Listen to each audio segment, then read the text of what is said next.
bajando a 75 metros por segundo. Los ingenieros han logrado que un rover del tamaño de un coche aterrice en Marte. Hay físicos que investigan la esencia de la materia. Y nos comunicamos gracias a una vasta red inalámbrica global. Pero detrás de todos estos avances modernos hay algo misterioso y muy poderoso. Lo llaman el lenguaje del universo. Y quizás se trate del mayor logro de la civilización: las matemáticas. Pero, ¿de dónde salen? ¿Y por qué en la ciencia funcionan tan bien? Albert Einstein se preguntaba, ¿cómo es posible que las matemáticas expliquen tan bien cómo funciona el universo? ¿Son las matemáticas humanas? No parece existir un límite en las habilidades numéricas de los animales. ¿Está en ellas la clave del cosmos? Yo creo que nuestro mundo físico solo tiene propiedades matemáticas. A continuación, el gran misterio de las matemáticas.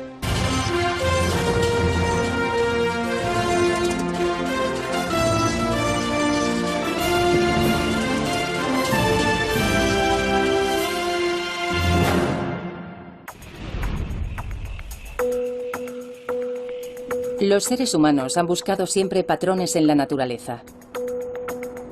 Hace miles de años contemplaron las estrellas y descubrieron algo que llamaron constelaciones. Incluso creían que éstas controlaban nuestro destino. Observaron cómo el día daba paso a la noche y la noche al día, y cómo se sucedían las estaciones. A ese patrón lo llamamos tiempo. Vemos patrones simétricos en el cuerpo humano y en las rayas del tigre, y los incorporamos en lo que creamos, desde el arte hasta nuestras ciudades. Pero, ¿qué nos dice eso a nosotros? ¿Por qué la forma espiral de la concha del Nautilus es tan similar a una galaxia o a la espiral que vemos cuando cortamos una col? Cuando los científicos quieren comprender los patrones de nuestro mundo, a menudo recurren a una poderosa herramienta: las matemáticas. Cuantifican sus observaciones y usan técnicas matemáticas para examinarlas, esperando descubrir las causas subyacentes en el ritmo de la naturaleza. Y funciona, desvelando desde los secretos ocultos tras las órbitas de los planetas hasta las ondas electromagnéticas que conectan nuestros teléfonos móviles. Las matemáticas incluso nos conducen hasta las partes constructivas subatómicas de la materia. Lo cual plantea una pregunta: ¿por qué funcionan? ¿Existe una naturaleza matemática inherente a la realidad? ¿O están en nuestra cabeza?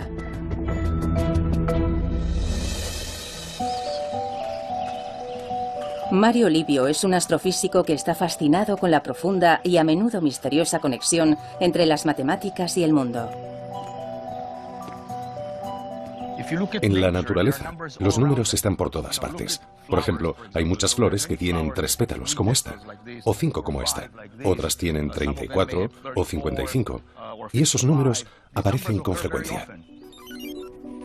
Puede que parezcan números aleatorios, pero todos forman parte de lo que se conoce como la sucesión de Fibonacci, una serie numérica desarrollada por un matemático del siglo XIII. Comienzas con los números 1 y 1. Y a partir de ahí, sumas los dos últimos números. 1 más 1 es 2. 1 más 2 es 3. 2 más 3 es 5. 3 más 5 es 8. Y continúa así. Hoy, muchos siglos después, esta aparentemente arbitraria progresión numérica fascina a muchas personas que ven en ella la clave de todo, desde la belleza humana hasta el mercado bursátil. Aunque muchas de esas afirmaciones no se han demostrado, resulta curioso cómo la evolución parece favorecer a esos números. Lo cierto es que esta secuencia aparece con frecuencia en la naturaleza. Los números de Fibonacci aparecen en el recuento de pétalos, especialmente en los de las margaritas, pero eso solo es el principio. Estadísticamente, los números de Fibonacci aparecen mucho en botánica. Por ejemplo, si observamos la base de una piña, a menudo vemos espirales en sus escamas. Y si contamos esas espirales, normalmente hallamos un número de Fibonacci. Pero si las contamos en dirección contraria, encontraremos el número de Fibonacci adyacente.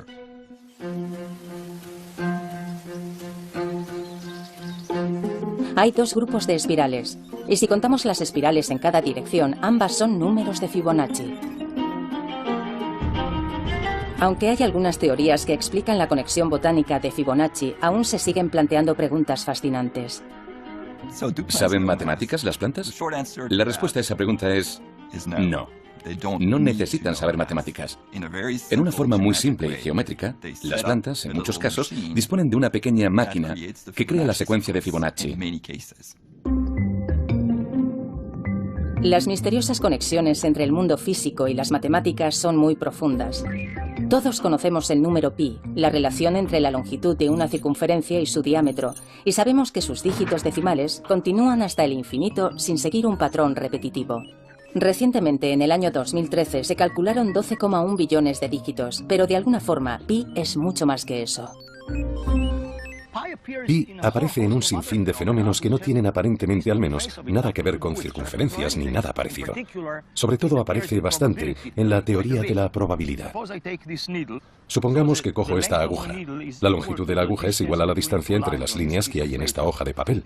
Y supongamos que dejo caer la aguja sobre el papel. A veces, cuando la aguja cae, atraviesa una línea. Otras veces cae sobre una línea.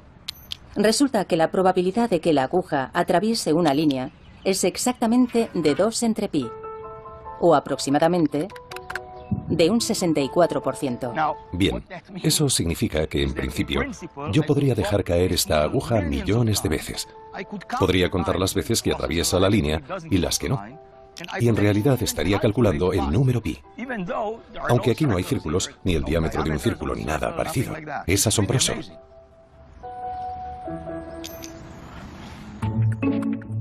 Dado que pi relaciona un objeto redondo, un círculo, con otro recto, su diámetro, puede aparecer en los lugares más extraños.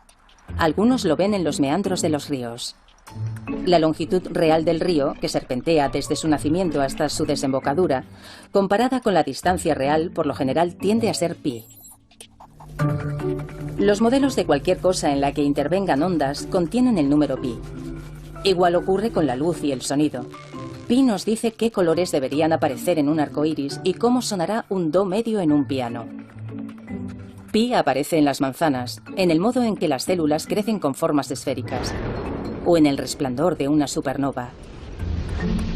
Alguien escribió que es como si viéramos a Pi en una serie de picos montañosos, elevándose sobre un valle cubierto de niebla. Sabemos que todos están conectados de alguna forma, pero no siempre resulta obvio descubrir cómo lo están. Pi solo es un ejemplo más de una vasta red matemática interconectada que parece revelar un orden, a menudo oculto y profundo, en nuestro mundo. El físico Max Tegmark cree saber el porqué. Él ve similitudes entre nuestro mundo y el mundo de un juego de ordenador.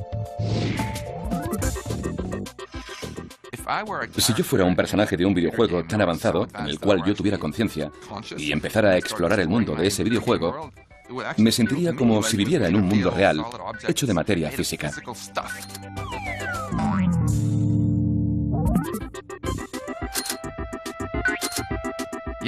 Pero si, como el físico curioso que soy, empezara a estudiar las propiedades de la materia, las ecuaciones que otorgan a todas las cosas sus propiedades, finalmente descubriría que todas esas propiedades son matemáticas. Son las propiedades matemáticas que el programador habría introducido en el software del videojuego. Las leyes de la física en un juego, por ejemplo, cómo un objeto flota, rebota o choca, solo son reglas matemáticas creadas por un programador. Básicamente, los números y las ecuaciones dan forma a todo el universo de un videojuego. Como físico, eso es exactamente lo que yo percibo también en el mundo real. Cuando miro cualquier cosa, como mi brazo o mi mano, veo matemáticas. ¿Es posible que nuestro mundo sea igual de matemático que el de los juegos de ordenador? Para Max, el mundo del software de un videojuego no es tan diferente de nuestro mundo físico. Él cree que las matemáticas sirven para describir la realidad, porque lo único que hay es eso, matemáticas, nada más. Muchos de mis colegas físicos dirán que las matemáticas describen nuestra realidad física, al menos de una forma aproximada. Yo voy mucho más allá, y afirmo que en realidad es nuestra realidad física. Porque creo que nuestro mundo físico solo tiene propiedades matemáticas. Según Max, nuestra realidad física es un poco como una fotografía digital. La foto se parece al lago. Pero a medida que nos acercamos más y más, vemos que en realidad es un campo de píxeles. Cada uno de ellos está representado por 3 números que determinan la cantidad de rojo, verde y azul. Aunque el universo es vasto tanto en tamaño como en complejidad y describirlo requiere una sucesión de números increíblemente larga, Max ve su estructura matemática subyacente como algo muy simple. Tan solo 32 números, constantes, como la masa de las partículas elementales, junto con un puñado de ecuaciones matemáticas, las leyes fundamentales de la física. Y todo cabe en una pared, aunque aún hay algunos interrogantes. Aunque desconozcamos qué es lo que irá aquí exactamente, estoy convencido de que serán ecuaciones matemáticas. Al final, todo son matemáticas. La visión Matrix del mundo de Max Tegmark, en el que las matemáticas no solo describen la realidad, sino que son su esencia, puede parecer radical, pero tiene raíces profundas en la historia.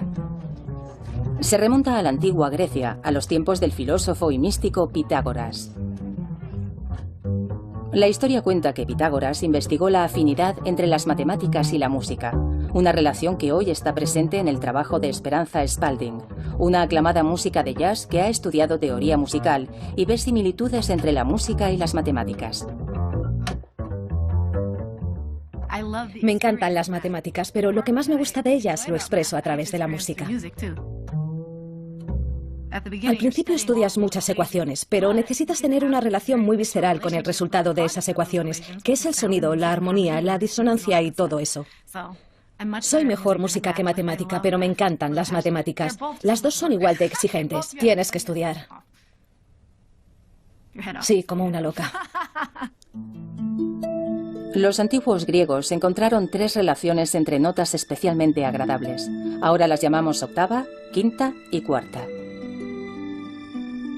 La octava es fácil porque son las primeras 2 notas de Somewhere Over the Rainbow. Es una octava. La quinta suena así. O como las primeras notas de Brilla, brilla, estrellita. Y la cuarta así. Como por ejemplo en las 2 primeras notas de Here Comes the Bride. Se dice que en el siglo VI a.C., el filósofo griego Pitágoras descubrió que esas relaciones musicales eran también relaciones matemáticas, que medían la longitud de las cuerdas vibrantes. En una octava, la longitud de la cuerda crea una relación de 2:1. En una quinta, la relación es de 3:2. Y en una cuarta, de 4:3. Encontrar un patrón común a través del sonido sería algo así como, bueno, si esto existe en el sonido y sucede en todos los sonidos, esta relación podría existir universalmente en todas partes, ¿no? Los pitagóricos amaban los números. El hecho de que relaciones simples produjeran sonidos armoniosos era la prueba de que existía un orden oculto en el mundo natural, y este orden estaba hecho con números. Hoy en día los matemáticos y los científicos siguen explorando en esa dirección. De hecho, hay muchos otros fenómenos físicos que siguen relaciones simples. Desde la proporción de 2:1 de los átomos de hidrógeno y de los átomos de oxígeno en el agua, hasta el número de veces que la Luna gira alrededor de la Tierra comparado con su propia rotación, 1:1. O cómo Mercurio gira sobre sí mismo 3 veces mientras orbita 2 veces alrededor del Sol, una relación de 3:2. En la antigua Grecia, Pitágoras y sus seguidores tuvieron una profunda influencia sobre otro filósofo griego, Platón, cuyas ideas también siguen vivas en nuestros días, sobre todo entre los matemáticos. Platón creía que la geometría y las matemáticas existían en su propio mundo ideal. Si dibujamos un círculo sobre un papel, ese no es el verdadero círculo. El verdadero está en ese mundo. Y esto solo es una aproximación a ese círculo real. Lo mismo ocurre con las demás formas. A Platón le gustaban mucho estos 5 sólidos, los sólidos platónicos, como los llamamos hoy, y les asignó los elementos que formaban el mundo según su concepción. El estable cubo era la tierra. El tetraedro con sus esquinas puntiagudas era el fuego. El rítmico octaedro era el aire. El icosaedro de 20 caras, el agua. Y por último, el dodecaedro, el sólido que representaba el cosmos como un todo. Las formas matemáticas de Platón eran la versión ideal del mundo que nos rodea y se hallan en su propio reino. Y aunque pueda parecer extraño que las matemáticas existan en su propio mundo y que modelen todo lo que vemos en él, incluso hoy muchos matemáticos y científicos tienen la sensación de que cuando hacen matemáticas solo están descubriendo algo que ya estaba ahí fuera. Cuando trabajo, las matemáticas se revelan ante mí. Tengo la sensación de que hay algo ahí fuera que intento encontrar, comprender y alcanzar. Con la matemática moderna, es como si siempre existiera algo antes de que tú llegaras ahí. En mi opinión, lo que estudiamos los matemáticos es más un descubrimiento que una invención, porque estamos descubriendo algo sobre la forma en la que funciona nuestra mente cuando interactúa con el mundo. Bueno, eso lo sé, porque es lo que hago. Vengo a trabajar, me siento delante de la pizarra e intento comprender qué es eso que está ahí fuera. Y de vez en cuando descubro una pequeña parte de algo que ya estaba ahí. Muchos matemáticos tienen la sensación de que las matemáticas, más que inventarse, se descubren. ¿Pero solo es una sensación? ¿Podría ser que las matemáticas fueran exclusivamente un producto del cerebro humano? Este es Xiam, un auténtico prodigio de las matemáticas. 800 en el SAT de matemáticas. No está mal. ¿A qué edad lo hiciste? 11 años. 11. Vaya, es una nota perfecta. ¿De dónde surge el genio matemático de Xiam? Resulta que podemos ubicarlo y todo está en su cabeza. Mediante una resonancia magnética funcional, los científicos pueden escanear el cerebro de Xiam mientras resuelve pruebas matemáticas para ver qué partes del cerebro reciben más sangre y por tanto trabajan más que otras partes. Muy bien, vamos a empezar, ¿vale? En las imágenes de su cerebro, el lóbulo parietal muestra un color rojo intenso. Xiam depende de la región parietal de su cerebro para resolver esas operaciones, igual que muchas personas dotadas para las matemáticas. En pruebas similares a la de Xiam, los chicos que mostraban más aptitudes para las matemáticas tenían una actividad neuronal en esta zona del cerebro 6 veces mayor que la de los chicos normales. ¿Pero eso se debe al aprendizaje y a una práctica intensa o los fundamentos de las matemáticas se encuentran en nuestro cerebro? Los científicos buscan la respuesta aquí, en el centro del lémur de la Universidad de Duke, en Carolina del Norte, un refugio de 30 hectáreas para especies de lémures en peligro de extinción.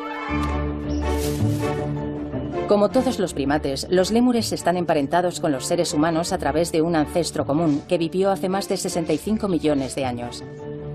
Los científicos creen que los lémures comparten muchas características con esos primeros primates, lo que los convierte en una ventana, aunque muy borrosa, a nuestro pasado. Tienes que elegir, Teres, vamos. La profesora Liz Brannon investiga lo bien que los lémures, como Teres, pueden comparar cantidades. La mayoría de los animales elige una cantidad mayor de comida. ¿Qué es lo que hace Teres? ¿Por qué son diferentes estos animales a la hora de comparar dos cantidades? Bueno, obviamente no usan etiquetas verbales ni símbolos. Nosotros queremos saber si realmente usan números puros, como estímulo. Para probar si Teres puede distinguir cantidades, le han enseñado un juego de ordenador con una pantalla táctil. El cuadrado rojo significa que comienza una ronda. Si lo toca, aparecen 2 cuadrados con diferentes objetos. Teres ha sido entrenado de forma que si elige el rectángulo con el número menor, consigue una recompensa, una bolita de azúcar. ¿Y si la respuesta es errónea? Lo repetimos muchas veces para tener claro que se fija en el número y no en otra cosa. Para asegurarse de que el animal reacciona al número de objetos y no a otro estímulo, Liz cambia el tamaño, el color y la forma de los objetos. Ella ha hecho miles de pruebas y ha demostrado que los lémures y los monos rhesus son capaces de aprender a elegir la respuesta correcta. Teres obviamente no posee un lenguaje y tampoco cuenta con símbolos para los números. Entonces, ¿está contando hace lo mismo que un niño cuando recita los números 1, 2, 3? No. Y aún así, parece responder a la esencia abstracta de lo que es un número.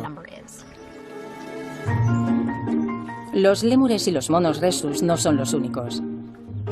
Las ratas, las palomas, los peces, los mapaches, los insectos, los caballos y los elefantes también demuestran ser sensibles a la cantidad, igual que los bebés humanos. En su laboratorio del campus de Duke, Liz ha trabajado con bebés de 6 meses. Todos miraban más tiempo a la pantalla con un número cambiante de objetos, siempre que el cambio fuera lo bastante evidente como para captar su atención. Liz también ha puesto a prueba a alumnos universitarios. Les pedía que no contaran, solo debían comparar cantidades y responder lo más rápido posible en la pantalla táctil. ¿El resultado? Casi el mismo que el de los lémures y los monos rhesus. De hecho, algunos humanos no son tan buenos como nuestros monos. Y otros son mucho mejores. La respuesta humana es muy variable, pero por lo general es muy similar a la de un mono.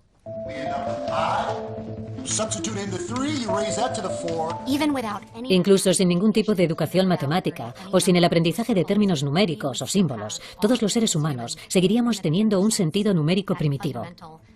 Esa capacidad para percibir números me parece algo esencial, sin la cual sería difícil que hubiéramos podido apreciar las matemáticas simbólicas. Quizás las piezas constructivas de las matemáticas podrían estar preprogramadas en nuestro cerebro como parte de un conjunto de herramientas básicas para sobrevivir, como nuestra capacidad para reconocer patrones y formas o nuestro sentido del tiempo. Sobre ese fundamento hemos creado una de las mayores invenciones de la cultura humana, las matemáticas. Pero el misterio sigue ahí.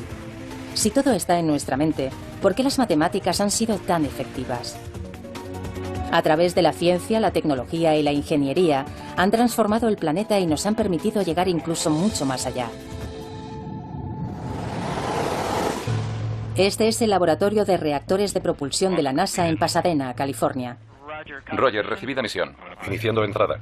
En 2012 lograron que un rover del tamaño de un coche aterrizara en Marte. Descendiendo a 75 metros por segundo. Aterrizaje confirmado.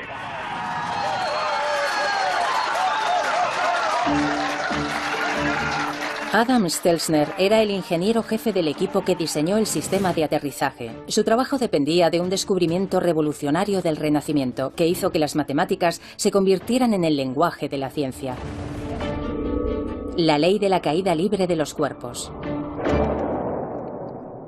El filósofo griego Aristóteles enseñaba que los objetos más pesados caían más deprisa que los más ligeros.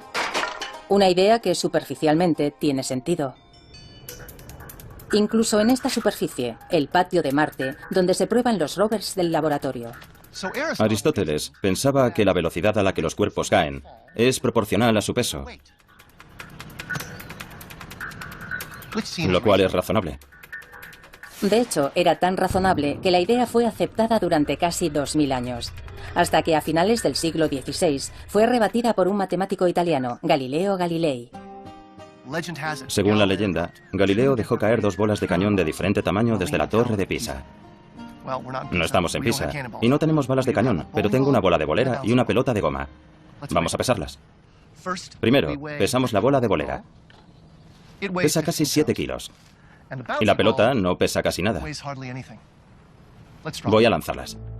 Según Aristóteles, la bola de bolera debería caer 15 veces más rápido que la pelota. Bueno, parece que caen a la misma velocidad. Pero esto no es lo bastante alto. Las tiraré desde más arriba.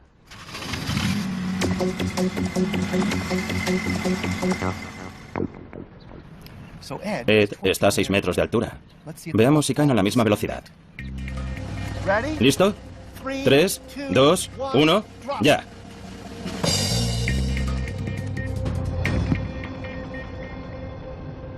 Galileo estaba en lo cierto. Aristóteles pierde. Dejar caer plumas y martillos es engañoso debido a la resistencia del aire. Bien, en mi mano izquierda tengo una pluma y en la derecha un martillo. En 1971, durante la misión del Apolo 15, esto se demostró en la Luna. Allí no hay aire. Ahora van a caer. ¿Qué les parece? Galileo tenía razón. Bola pequeña, bola grande. Aunque parece contrario a la lógica, si sacas el aire de la ecuación, todo cae a la misma velocidad. Incluso Aristóteles. Pero lo que realmente le interesaba a Galileo era que un objeto que caía desde cierta altura no tardaba el doble en caer desde el doble de altura, sino que se aceleraba. Pero ¿cómo podía medir eso? Todo ocurría muy deprisa.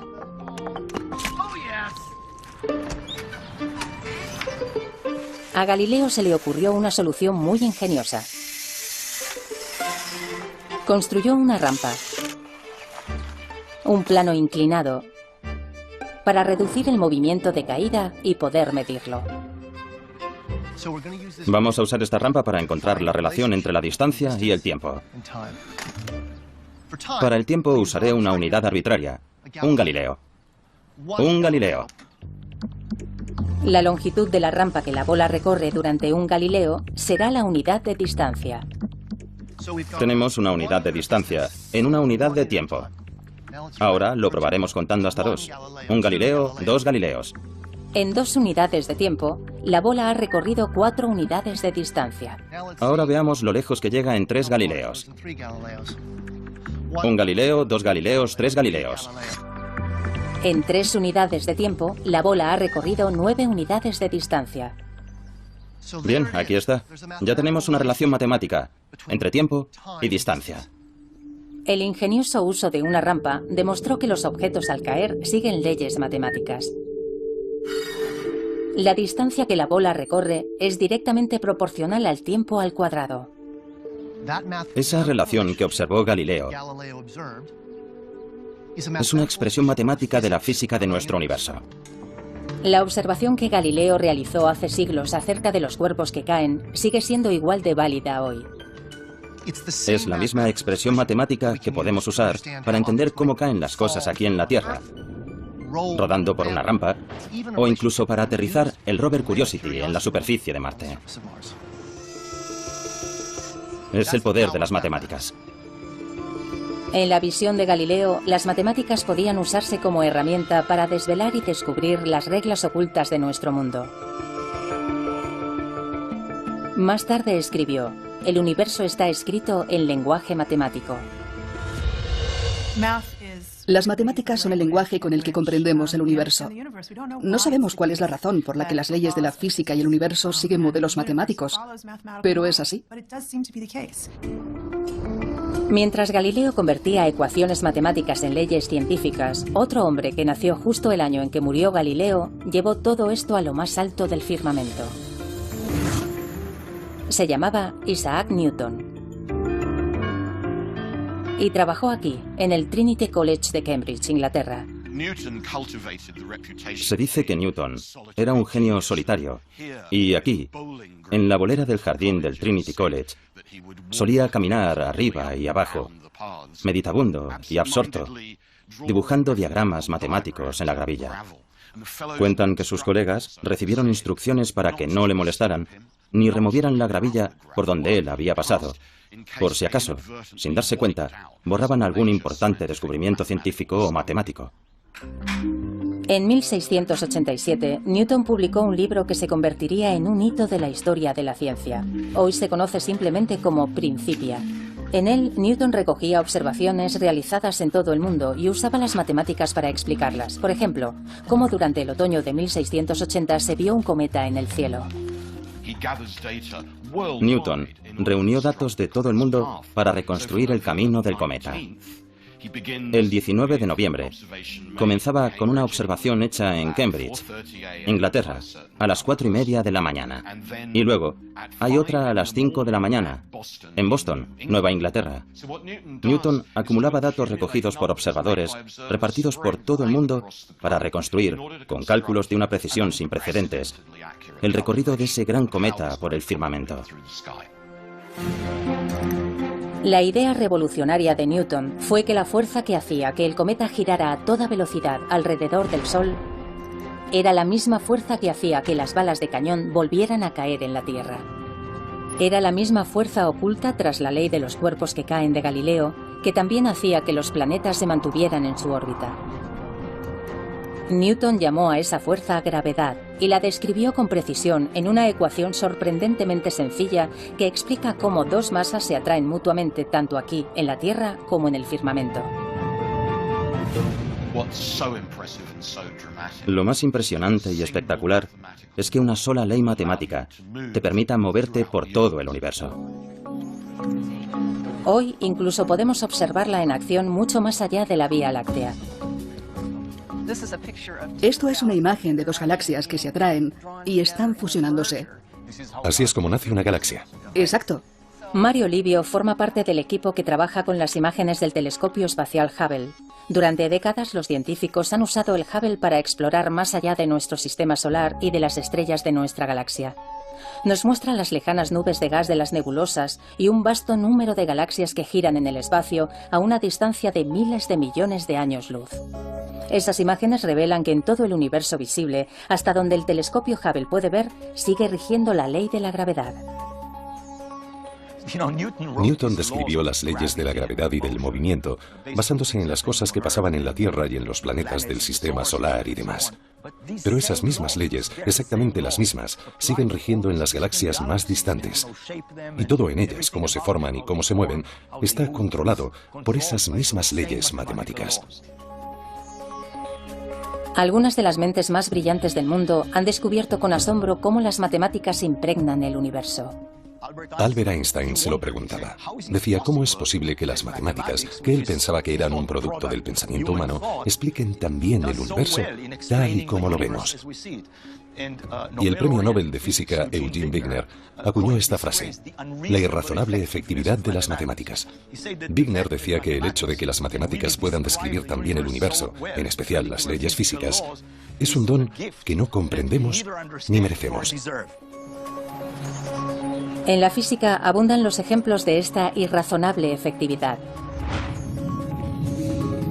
Hace casi 200 años, cuando se observó que el planeta Urano se desviaba de su órbita, los científicos confiaron en las matemáticas y calcularon que estaba siendo atraído por otro planeta que nunca se había visto.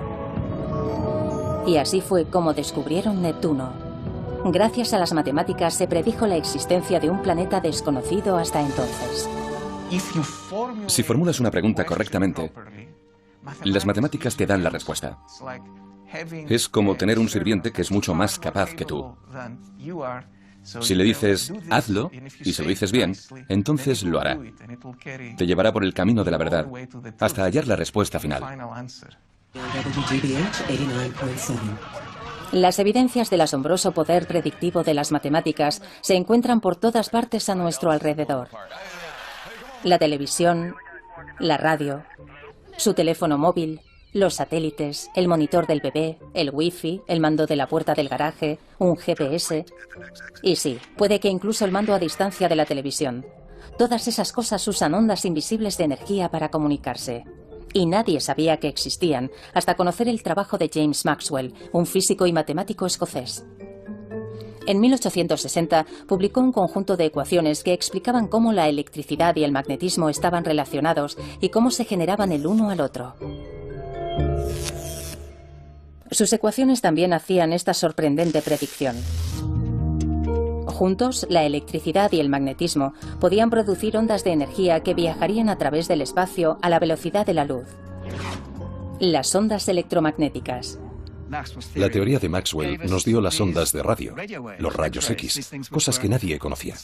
De modo que el alcance de su teoría resultó ser extraordinario. Casi inmediatamente empezaron a buscar las ondas que las ecuaciones de Maxwell habían predicho. El intento que parecía menos prometedor de todos para controlarlas se realizó aquí, en el desván de una casa al norte de Italia. Lo hizo un joven de 20 años, Guillermo Marconi. Su experimento comenzó con una serie de chispas. La explosión de electricidad crea un campo magnético momentáneo que crea otro campo eléctrico momentáneo y que a su vez forma otro campo magnético. La energía salta entre los dos propagando una onda electromagnética.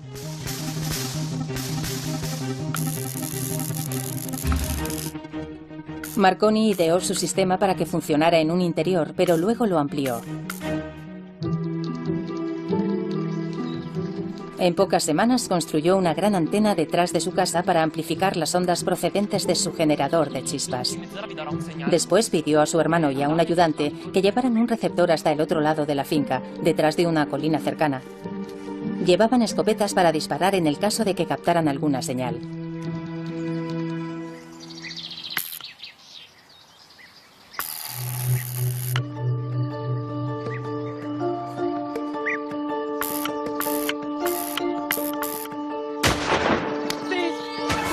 Y funcionó.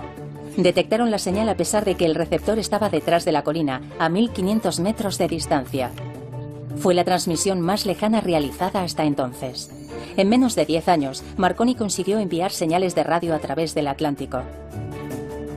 De hecho, cuando el Titanic se hundió en 1912, se le atribuyó el mérito de haber salvado muchas vidas, porque sus equipos a bordo del barco permitieron transmitir la señal de socorro. Gracias a las predicciones de las ecuaciones de Maxwell, Marconi pudo controlar una parte oculta de nuestro mundo, inaugurando la era de la comunicación sin cables.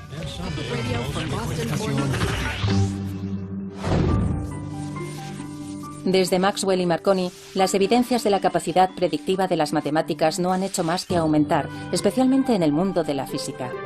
Hace prácticamente 100 años no sabíamos que existían los átomos. Se necesitaron muchos experimentos para descubrir sus componentes, el electrón, el protón y el neutrón. Pero cuando los físicos quisieron profundizar, las matemáticas iban en cabeza, revelando finalmente un auténtico zoo de partículas elementales.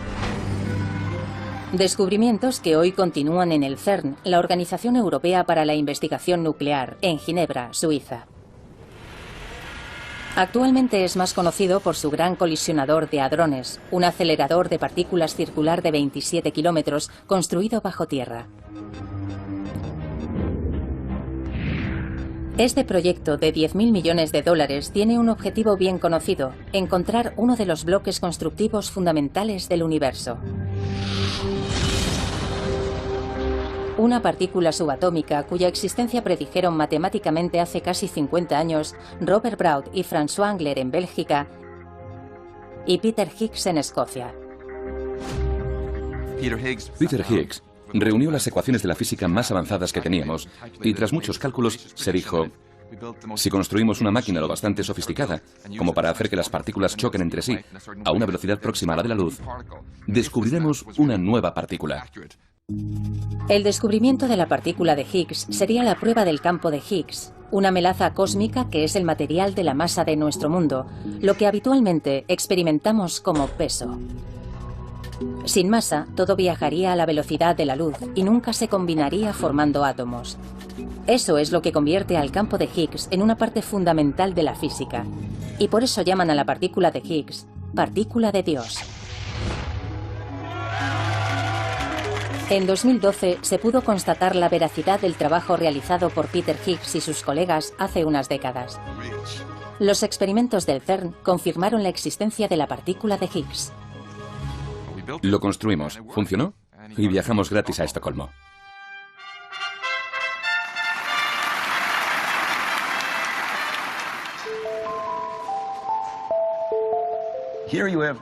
Eran teorías matemáticas que hacían predicciones muy exactas sobre la posible existencia de algunas partículas fundamentales en la naturaleza.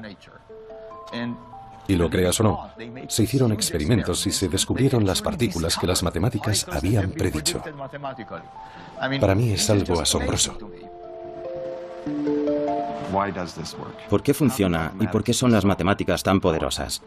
¿Son una verdad de la naturaleza? ¿O tienen algo que ver con la forma en la que nosotros, los seres humanos, percibimos la naturaleza? Para mí es un rompecabezas fascinante. Yo no conozco la respuesta. En la física, las matemáticas tienen un amplio historial de éxitos. ¿Pero son irrazonablemente efectivas? No todo el mundo piensa igual. En mi opinión es una ilusión. Creo que lo que ha pasado es que han optado por construir la física usando las matemáticas que se habían practicado y desarrollado históricamente. Luego lo miran todo y eligen algo que se puede estudiar usando las matemáticas que conocemos. Pero en realidad hay un vasto océano de otras cosas que son realmente inaccesibles para esos métodos. Con el éxito de los modelos matemáticos en la física, es fácil ignorar cuándo no funcionan tan bien, como por ejemplo, en la predicción del tiempo. Hay una razón por la que los meteorólogos predicen el tiempo para la siguiente semana, pero no mucho más allá. En predicciones más a largo plazo, los pequeños errores se convierten en grandes errores. La previsión diaria es demasiado compleja y caótica para obtener modelos precisos, y no es la única.